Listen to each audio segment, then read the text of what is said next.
Hey, what's going on, everyone? How you guys doing? My name is Matt Jarbo. This is $3 Theater, here with another car video, but I'm going to be reviewing a movie that I wasn't excited for, and after I saw it, I was even less excited for, because, oh boy, Scoob is a bad movie. It is a bad movie. I just want to get that out of the way first. Like, I don't understand how it could be worse than Scooby-Doo Monsters Unleashed. The last time Scooby-Doo was released theatrically, March 26th, 2004. And I know that because that was my birthday. And I took my mom to go see Jersey Girl instead of going to see Scooby-Doo Monsters Unleashed. I'm a big Kevin Smith fan. And yes, I paid to support Jersey Girl. Maybe I'm one of like 20 people, but anyway.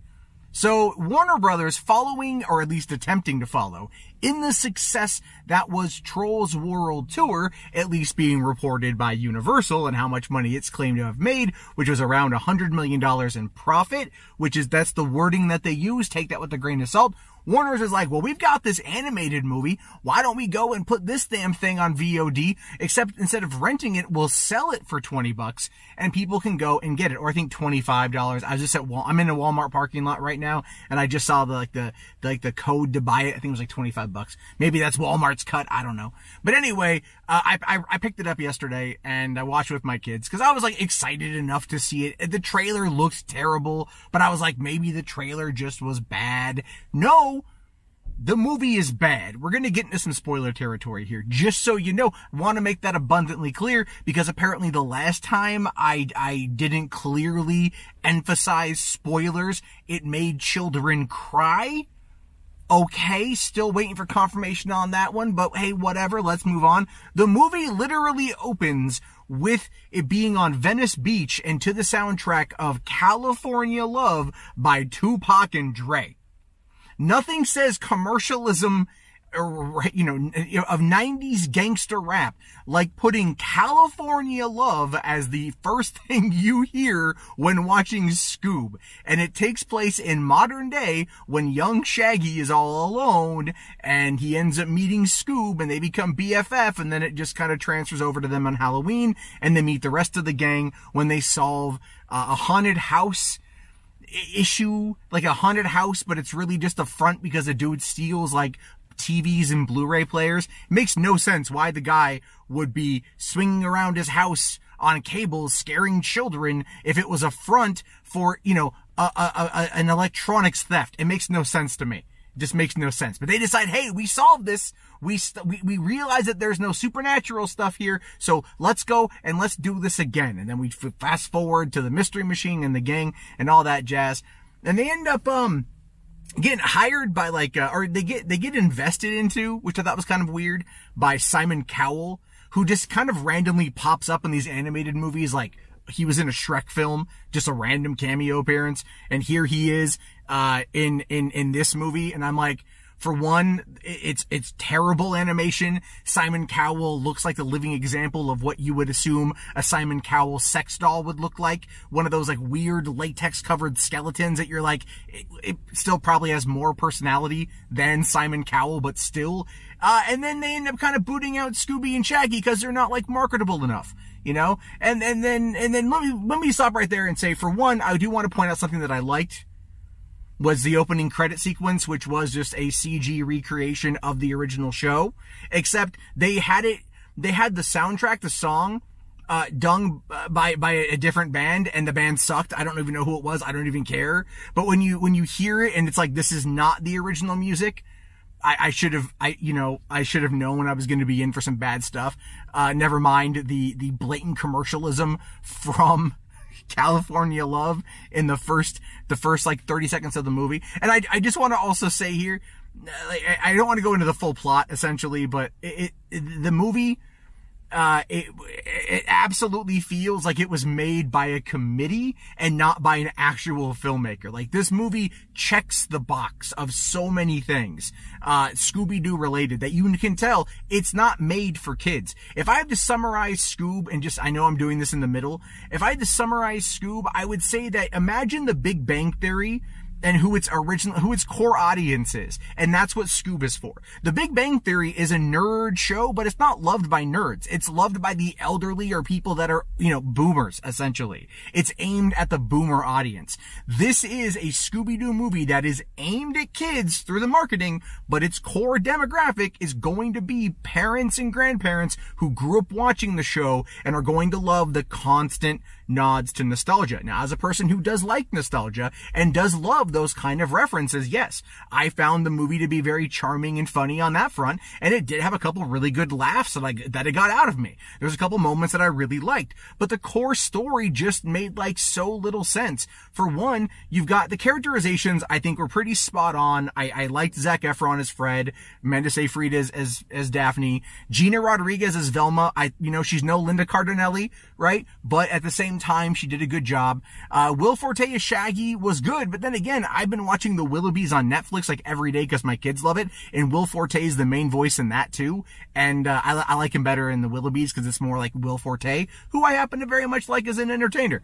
So not only you got some good voice talents. You've got Jason Isaacs as Dick Dastardly, and it was cool seeing Dick Dastardly pop up, as well as Muttley making an appearance. I thought that was pretty great. Mark Wahlberg as Blue Falcon, or really son of Blue Falcon, was kind of like a bit of a bad plot point. I get why they brought him in. This was like Hanna-Barbera trying to create a Hanna-Barbera cinematic universe and kind of setting up.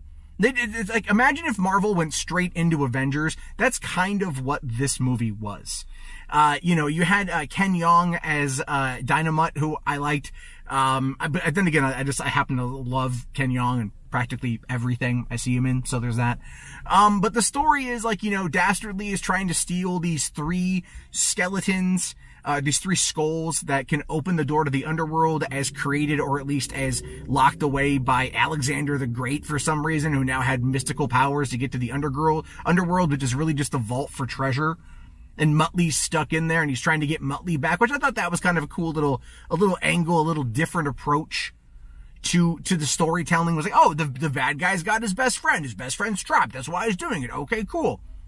But then when they go to Greece and they go to where they need to be and they activate the skeletons or the skulls, it recreates all of ancient Greece.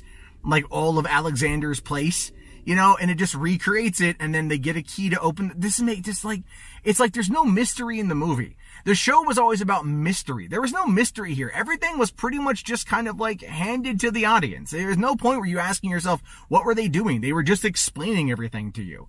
And that got to be really old real quick. I'm just kind of okay, there's no real mystery here. There was a couple little fun gaffes with the whole, Christina Hendricks, playing, the really hot officer that was, kind of flirting with Fred, but it was really just Dick Dastardly in disguise, and Fred going, I got some mixed feelings about this. Like I said, the humor is so aimed at adults that kids are gonna laugh, but the humor is legitimately aimed at adults. There's even jokes about D-bags and a-holes, and they even go, we're gonna use the F word, and no, this is PG. And then it's no, but we the Falcon bomb sort of thing. It's wait, what the hell? It's so aimed for adults. This is, okay, take the 2003 Scooby-Doo movie directed by Alexander Aja and written by James Gunn. James Gunn interlaced a lot of adult humor into that movie, and it worked really well based upon the other elements of the script that they were able to put together, never mind the chemistry of the cast and everything else. It worked on that front. They went, whoever produced this movie or greenlit this movie or whatever, looked at that concept and was how do we do that? But we update it by 17 years, and it's nothing but a pop culture generator, right? Or pop culture reference generator is what it is. Like I said, that soundtrack, it just, the soundtrack was nothing but pop hits, it felt like. And then, you've got just let's reference whatever we can. Whatever's going to be fine to reference, let's do that. For me, it just kind of got old after a while. I love the 2003 movie. I think it's fantastic. It's one of the better, TV adapted films of all time. I think they did such a great job with it. They caught lightning in a bottle. Here, you could tell Hanna-Barbera is working with Warner Brothers, who's now lost the Lego license, as a way to try to build out this universe. Mark Wahlberg as Blue Falcon having daddy issues the whole movie. And I understand the narrative of him, not being able to live up up to his father's legacy. I get all of that.